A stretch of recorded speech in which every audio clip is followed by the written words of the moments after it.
Welcome to Assembly Calendar. I'm Mike Friesen. With us for our program, Assemblyman Tom McKevitt. Tom McKevitt represents the 17th Assembly District. That includes parts of Nassau County. Thank you folks on Long Island for joining us, Tom McKevitt. We continue at it here at the state capitol in this 2017 legislative session. Yes, we do. We hear the debate at the federal level about sanctuary cities and communities across this state, big cities, that don't want to cooperate with the federal government in terms of illegal aliens and and providing assistance in terms of reporting those who are arrested, who maybe are here undocumented illegally. That debate now seems to have shifted to state government. We had quite a few bills come up on the floor of the Assembly just a few days ago here that all were, right along the same lines. Yes, it is. And certainly, listen, we can have a debate all day long as to whether the federal government has an effective immigration policy. It hasn't. Obviously, there's been a lot of problems the way it's been enforced or not enforced over the last couple of decades.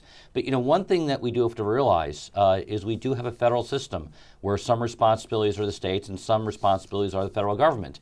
And what seems to have really creeped in for the last few years is that a lot of my colleagues, I guess, in the state government want to go and take on these federal issues. And my perspective is, well, then run for Congress. Run for those other issues. And sometimes we've actually done resolutions along debate some days on, foreign policies or wars in other parts of the world in that regard. And again, there's certainly important issues to discuss, but we have so many issues here in New York State, whether it's, funding for student education, whether it's, how we fund for college students, our Medicaid program and those costs.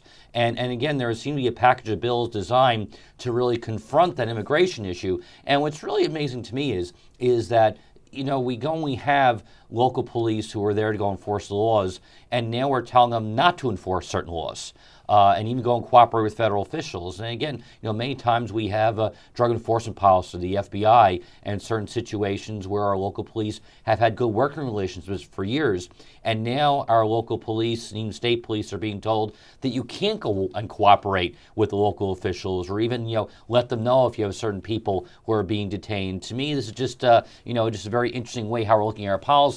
Instead of addressing some very serious state issues, now we're trying to tackle a federal policy at the same time. As you noted, there was a bill regarding education aid to the children of illegal aliens. They called the DREAM Act here. There was another one, I'll have you explain this, having to do with access to databases. Yes. What would that bill have done? At first glad to say, Ari, what are you talking about, databases and information and stuff like that? But this is what the bill does. It would make it illegal for a New York State agency to cooperate with a federal agency if they keep databases based upon race, national origin, along those lines.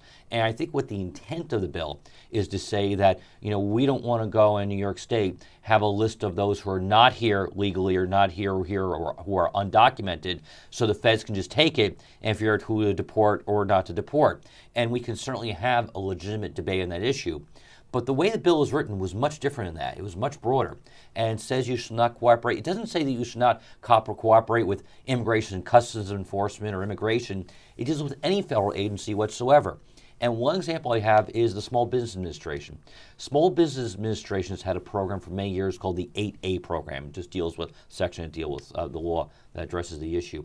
And it deals with women-owned businesses, minority-owned businesses, and certainly sometimes they need information to determine if you're a minority-owned business or a women-owned business to give them access to increase those businesses, to increase opportunities. Sometimes they can get contract preferences when it comes down to certain types of goods and services to provide. And the way that this bill I could read would actually impact something like that too. So if you're going to go and design a bill to attack a certain issue, then it should be narrowly construed to attack that issue, not to go and talk about the issue in general, and you might wind up hurting many of the people that we're trying to help in the society in the first place. And I think that's the point you made in your debate on the floor, trying to avoid those unintended consequences of doing something that you didn't intend in the first place. Let's look at the debate as it happened on the floor of the State Assembly. We'll be back with more today with Tom McKevitt.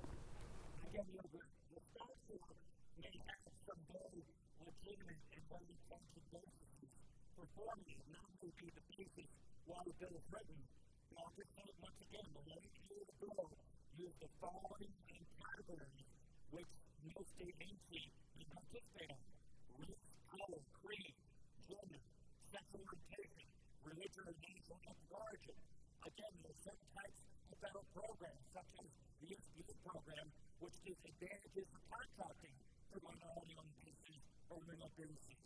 This bill could prohibit New York State agencies from helping those types of businesses from getting additional type of contracting opportunities. And in addition, there are other types of labor or other types of federal programs which do rely upon this type of categorization. The Bureau of Labor Statistics keeps many, many detailed statistics on how minorities and women are being treated in the workplace. Do they have those opportunities? How is, many times in bills dealing with pay for women and gender and whether they have those opportunities. That's one example where participation could be prohibited. The Department of Health. The Department of Health goes and keeps data based upon how certain races are being given opportunities for certain health care or how certain diseases may have an impact based upon some races more than another. U.S. Department of Education. U.S. Department of Education also has certain programs based upon to make sure that all students don't have the equal opportunity and access. So, again, I understand the basis why the sponsor of the bill, but the language in this bill does not comport up with what his intention is. And because I think there can be many unintended consequences from this bill, I'm going to negative and encourage my colleagues to do the same. Thank you. And I know in the federal debate, what we hear a lot of is consternation that local officials would be wanting not to cooperate with federal authorities who are just following the laws of the United States in keeping track of who's inside our borders. Yes, and again, it's a debate which we're going to continue, and it's not going to be solved this year and the next several years at this point. But again, we do have a certain type of federal system where different governments have different responsibilities, and now are being told to law enforcement, you can't cooperate in this area, which to me is just not what our policy has been for many decades in this country and this state. And there's always been a certain pride in cooperation too. Sure. You hear the word brotherhood, yes. Things like that a lot, where whatever level it is wants to help out the other one in order to do a good job. Exactly. For if no other way to put it. Another bill that same day that came up, right along those same lines, had to do with restricting access to services and law enforcement again. Explain what this other bill that you debated. Well, again, these are all the bills, which we did a whole package and deals with the whole issue of a sanctuary state, whereby, again, it prohibits, your local authorities from going and just cooperating with the federal officials, and even just exchanging information sometimes even becomes impossible under this agenda. So these are, again, the things that we've been debating at this point. Let's go back to the floor of the New York State Assembly with Tom McKevitt.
It's amazing to see the parallels between the federal debate and now what's happening in state. Do you expect these bills to pass in the Senate? No, I do not. As a matter of fact, I think they made very clear that the Senate does not have the votes and do not even intend on taking up the bills because there are just no votes for these bills to even occur. So this amounts to not much more than political posturing then, I guess. It seems that's what we do most of the time these days. So yes, instead of doing bills that actually become law, it just seems to be taking political positions. Why I seem surprised by that, I'm not very sure, but that's what happens here at the state capitol in Albany, and it's kind of an unfortunate thing sometimes. Right. We are going to see maybe some more of this type of political maneuvering coming up here just in the next few hours in the State Assembly. Yes. You are expecting a series of crime measures to come forward. And again, the reason you get up and debate all these things is your position as the Minority Leader Pro Tem here at the State Assembly. So tell us about these crime measures, what kind of bills you expect to see come up here in the next few hours. Well, one of the biggest issues that's been talked about for the last several years is an issue called Raise the Age. And they bring up the issue that only New York and North Carolina are the only states which will treat a 16-year-old automatically as an adult in our system. When you go to many other states, you're not considered to be criminally responsible for your actions until the age of 18. Several other states include the age of 17, but they make the big issue at New York and North Carolina are alone in that regard. And I think that's really not painting the full picture, because in New York we actually have another process called a youthful offender status, where about 95% of the time when you have a young person who is arrested at that point, we're actually able to go and seal the records anyway and keep it private and have other ways of resolving the dispute. So, you're trying to go and take a one concept and paint how New York does, but New York has had for many years a more progressive way at looking at youth crime, and maybe so we can do better jobs in providing some services and rehabilitation, but just simply to go and say we're going to move from 16 to 18, maybe again too broad picture in how we look at it at that point. For example, if a young person is involved in maybe vehicular manslaughter or other types of assaults, everything like that, these crimes could go into a family court system and never see the light of day, but sometimes very serious crimes. Maybe there's some instances on a case-by-case basis where that person should be treated as a criminal, depending upon the level of involvement they are. Are they involved in gang activity or things like that? But sometimes there's just a willing to take a broad brush and take a stroke and put it in one category. And to me, you really have to look at it on a much more individualized basis rather than saying we're going to move from one category to the next. You mentioned the progressivism that is behind measures like this as they get introduced here. There have got to be people that you represent in Nassau County that watch Fox News, let's say, and a lot of the national news organizations, and see and have been paying attention to the election of Donald Trump, the Republican majorities in the House and the Senate in Washington, these statistics that say Democrats have lost thousands of seats in state houses all across the nation. Yes. That's not the case here in the state of New York, is it? It's really a different animal here in New York State as opposed to what's been happening in a lot of this country from one coast to the other. It is, but and even in our state, we had a couple of seats which we won in heavily Democratic districts this past election as well. Even New York State Senate is still a majority Republican, even though this state is a heavily Democratic state. And I think what you paint the picture of is almost a picture of two different states. You have New York City, which has one type of agenda, and then you have Long Island and suburbs in the upstate with another. And I think sometimes there has to be a little bit of a listening from the other perspective on how the views just in one place of the state are not necessarily the views around the rest of the state. And again, when we talk to some of these bills which got passed last week, only got passed by about 2 votes, which is very, very narrow. When you look at the Democratic majority, which is so overwhelming, for them to only go and pass by 2 votes just indicates that even in those issues that there's really a great difference of opinion even with the Democratic conference on these issues. A great divide, you might say, because the pendulum seems to be swinging to the right now just a little bit nationally. But with you look at the state assembly, and the huge proportion of assembly members that come from the New York City area, it's hard for that pendulum to be swinging to the right when it comes to the debates and the bills and the control that they have on the laws that are drafted and debated out on the floor of the assembly, just like what we saw in our clips today here in Albany. Exactly. Yeah, it's an interesting thing to watch. If you folks want to reach out to your representative, easy thing for you to do. You can get a hold of Tom McKevitt at his office in East Meadow, dial 228-4960, or send an email to McKevitt at nyassembly.gov. McKevitt at nyassembly.gov. Tom McKevitt, thanks for joining us. Great to be here, Mike. We thank you folks, too, for spending your time. We'll hope to see you soon for our next edition of Assembly Calendar.